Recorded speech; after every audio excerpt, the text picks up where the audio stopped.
You're welcome to Dpenomics Academy. My name is Eustace Chigozie Oswago, and I'm excited that you're here with me today. So, in our previous lesson, we carefully discussed national income, what it really means, and why it matters, and how we avoid double counting. But today we are taking a step further into something even more interesting.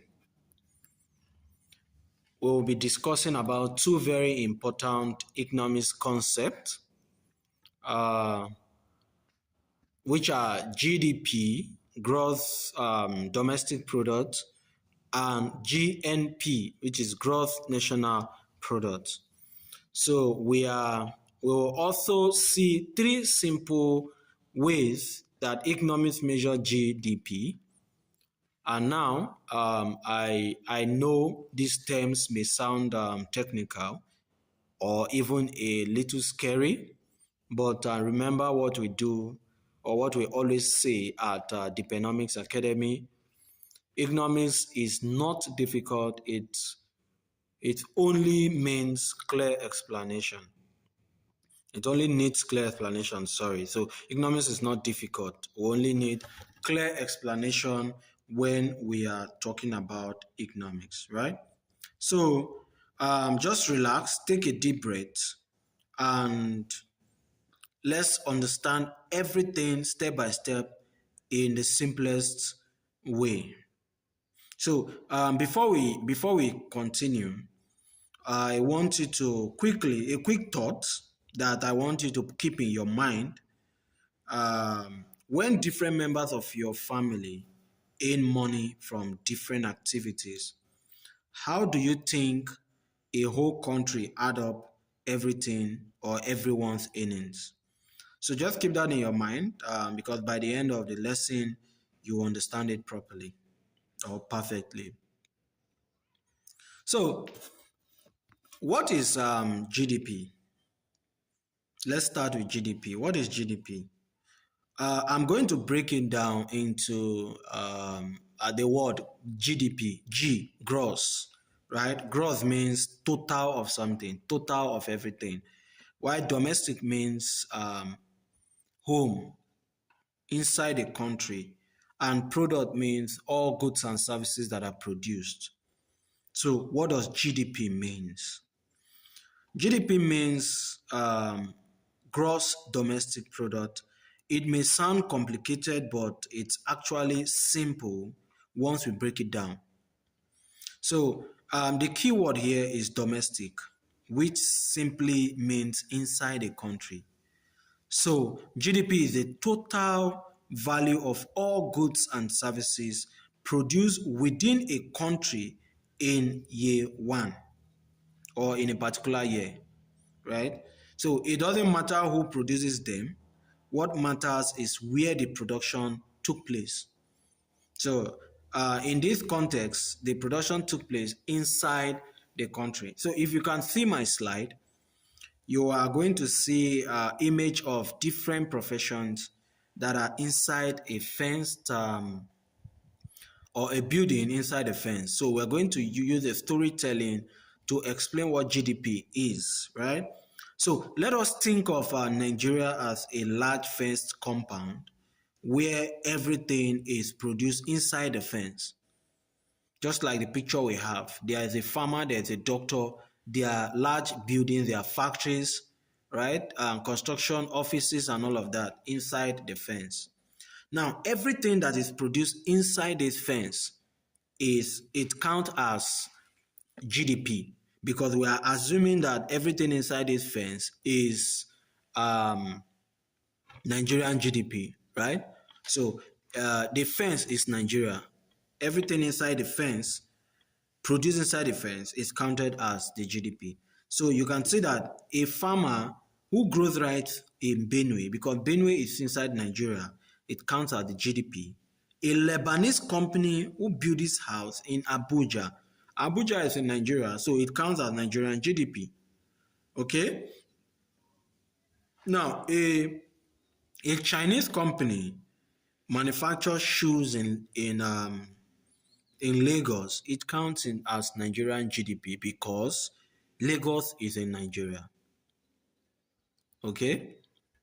So please, as we continue the video, if you have a question, you can always drop in our comment section. I'll be definitely there to reply to your comment section. And also remember to share and like our videos.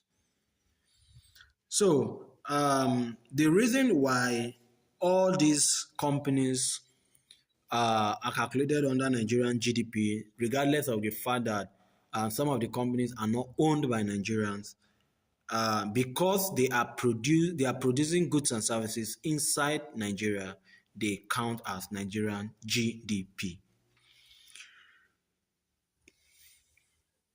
Okay, now let's also take another example using your school. Now I'm talking to students. Your school, imagine your school is a small country. Just imagine that your school is a small country where the principal is the president, and teachers are ministers, and maybe your HODs in your schools are vice principal, and your vice principal can be the deputy or the vice president, while the HODs can be the senators, right? So imagine your school is a country. Now, to know how productive the school is, you would count everything produced inside. The lessons that are taught by the teachers, the books that are sold, services provided. You shouldn't, or you wouldn't worry about where the teachers come from. Whether the teachers are from Ethiopia, the teachers are from Cameroon, Ghana, wheresoever the teachers come from, it does not matter. As long as the activity happens inside the school, it counts as Nigerian GDP. So that is exactly how GDP works, right? So a takeaway, something that is important that I want you to know when you are dealing with GDP, you should know that GDP focuses on location. And GDP focuses on location, yes. So the production inside the country, right? That is what GDP focuses on. So now that we clearly understand GDP, let's move to something very similar but slightly different. And that is what we call the GNP, which is our gross national product. Now, like we break down the GDP, gross as total of everything. National is a country's citizens, all citizens of the country, those are the national. Now, the products are goods and services. So, how do we now define gross national product? Knowing that gross is total, national is every citizen of a country, and the product is goods and services. Now, gross national product is defined as the total value of all goods and services produced by a country's citizens, no matter where they are in the country. Now, some other texts will tell you that they are total of all goods and services produced within a geographical area plus net income from abroad. That is another text. So what is this trying to say? No matter where you find yourself as a particular country's citizen, your the GNP is calculated in the country no matter where the citizens are. That is what GNP is talking about. Now, I'll give you a quick a story or an example, maybe 2 or 3 examples of what we'll talk about when we say GNP is calculated within and outside. Now, imagine a Nigerian doctor that is working in the United States of America, a Nigerian doctor working in the USA. Now, his salary, the salary he's earning, right? Because he is in America, his salary will be calculated in the American GDP. Remember what I said? GDP, gross domestic product. So if I am a doctor, or let's assume, using myself example as an educator or a tutor, and I'm working in one of the United States school or even Ghana, the salary I'm earning, because production is done inside the United States or inside Ghana, my salary will be calculated as Ghana or the United States GDP. But because I am a Nigerian, it will be counted in Nigerians GNP. So GNP include both within and outside. The income in outside is calculated under your citizens, your country citizens GNP. So as a Nigerian, my income will be calculated under the GNP of Nigeria. Now, another example is, let's imagine that a British company is operating in Lagos and produces goods. Sorry, excuse me. Okay, a British company is operating in Lagos and produces goods inside Nigeria. Now, their production count in Nigerian GDP, even though they are British companies, but because they are producing goods inside Nigeria, it is counted in Nigerians GDP, right? But their profits are sent back to Britain. It does not count in Nigerians GNP. Now, it counts as the Britain GNP. So it is important for you to know that the GDP cares about where production happens, while the GNP cares about who owns the production. Okay? Now, from our slide, you can see the formula for calculating GNP. GNP equals GDP plus income earned from, or income earned by citizens abroad, which are citizens in other country.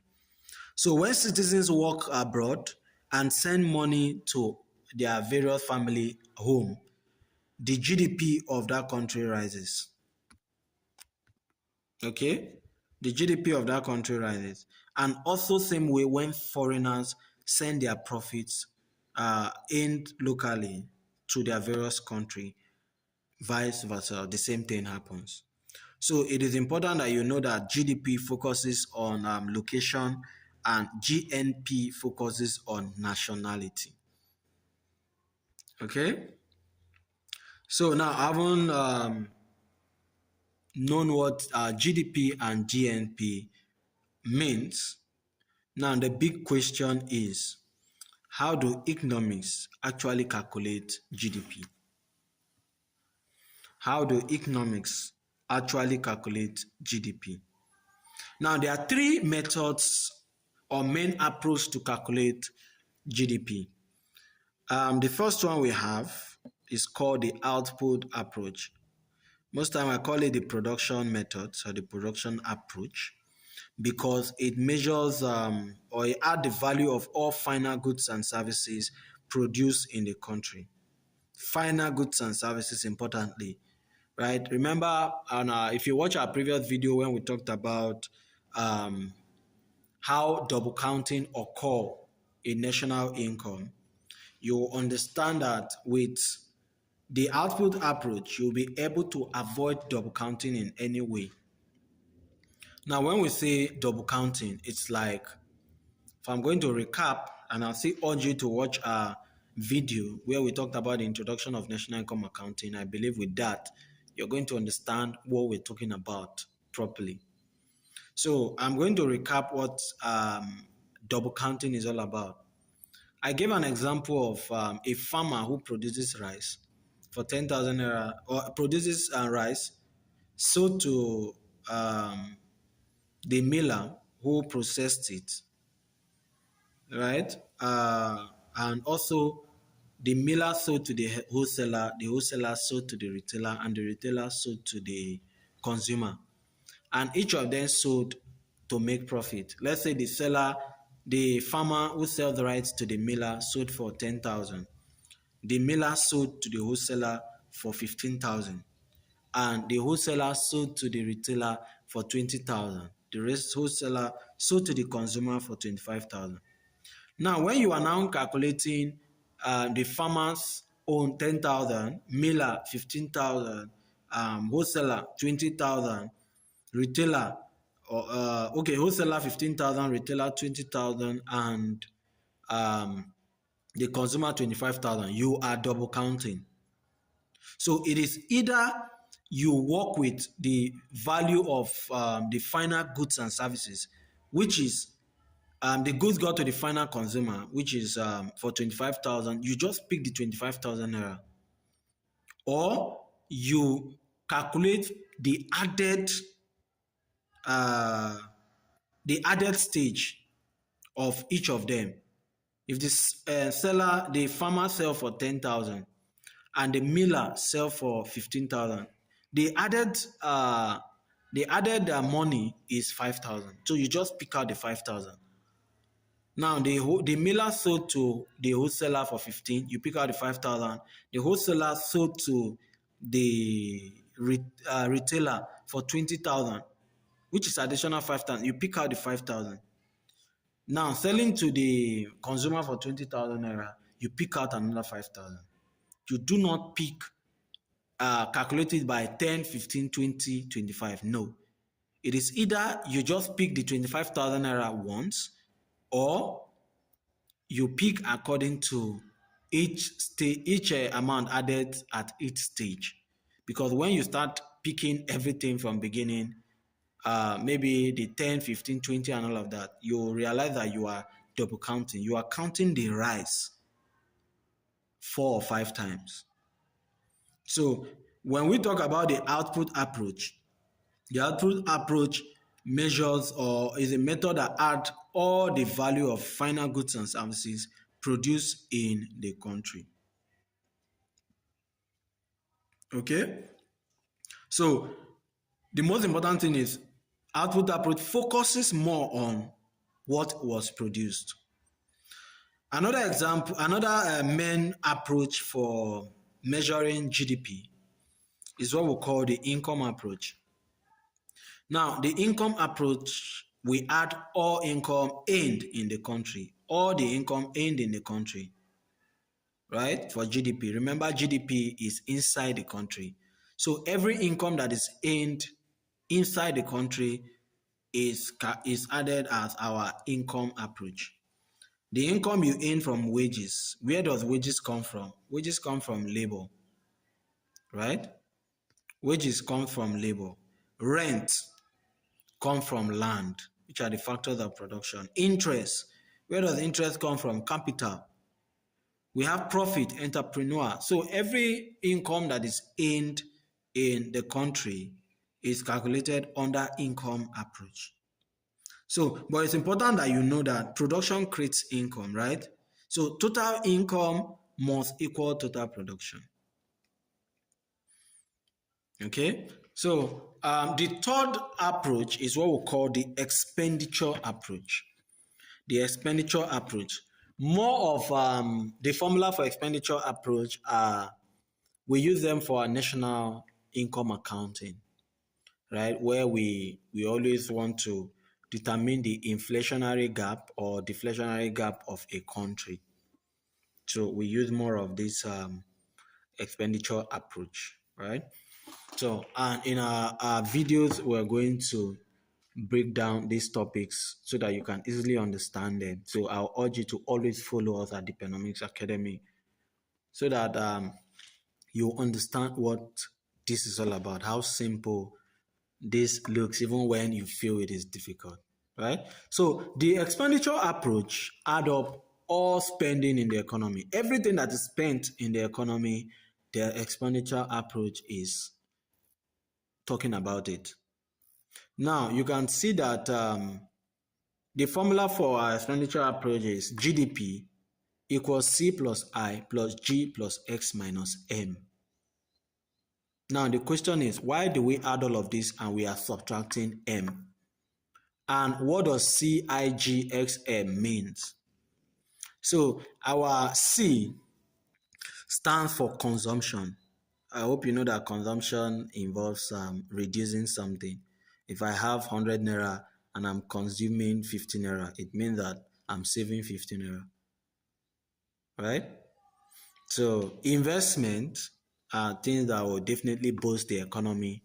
Government spending, the government spend on a lot of things, especially national roads, hospitals, and all of that. So the government will always spend on all of this. So we add export, which is everything that is produced in Nigeria and we are taking out are added in the GNP. Remember I said GDP is domestic. So what we are producing in the country will be exported because it's domestic. But we are minusing import. Why are we minusing import? Because we are not produced locally. We are not produced in Nigeria. So every income made from the export will not, so every import made from the import cannot be recorded in the GDP because they are not produced in your country. They are produced outside the country and we are just bringing them inside our own country. Now, the big idea is whether we measure production, income, or spending, we are observing the same economy from three angles. So the final answer should just be the same, right? Because whether we measure it, measure either production, which is the output approach, or we measure income, which is the income approach, or we measure spending, which is the expenditure approach, we are all observing the same economy from three different angles. Okay, so this brings us to the end of today's lesson. Today we clearly learned what GDP means, what GNP means, the difference between GNP and GDP, and the three methods of measuring GNP. So I'll urge you to always remember that economics is not about memorizing definitions. It is about understanding how the economy works. And if this video helped you, please subscribe to the Dpenomics Academy on YouTube, like the video, share with classmates and friends. I urge that you drop your questions in the comment box. Definitely, we're going to attend to all questions that we find in our comment box. And also, please turn on notifications for future lessons. So in our next class, we will explore what we mean by real GDP and nominal GDP. We'll explore per capita income and how economic growth is measured.